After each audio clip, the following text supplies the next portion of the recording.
Unaona hapo,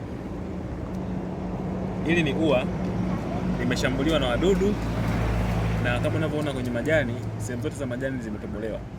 Sasa kwa watu wa garden, ushauri na sababu inayopelekea ua kushambuliwa kwenye majani, kuna wadudu ambao wanaitwa garden insect. Sasa hawa wadudu ndio unaoona wanashambulia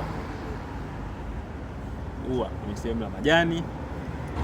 Dawa kama wanaendelea kusumbua au kula majani kwenye bustani yako, kuna namna mbili ya kufanya. Unaweza kutumia njia ya agriculture technique kuwazuia kwenye eneo lako. Maana kama utatumia dawa chemical ukapulizia hapa ukajua kuwafukuza, watahama location, baadaye watarudi hapa. Kwa hiyo shughuli ya kulila hili jani itaendelea pale pale. Kwa dawa ni kulinda hili eneo ambalo ua lipo, ambapo tutatumia net maalum kwa ajili ya kuzuia wale wasishambulie. Tutaweka round, tutaweka miti, then ile net tutaweka kwenye ile miti, utakuwa umewazuia.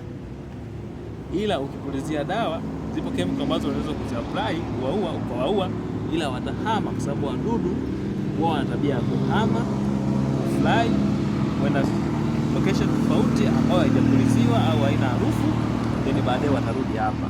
Kwa shughuli itaanza upya. Follow me. Kuna njia nyingine ambayo ni local method ya kuwazuia hawa. Unaweza kutumia kojo wa sungura, unaweza kutumia majivu ashes ukamnyunyizia, lakini kwa kipimo maalum, usichanganye. So for more information, follow me.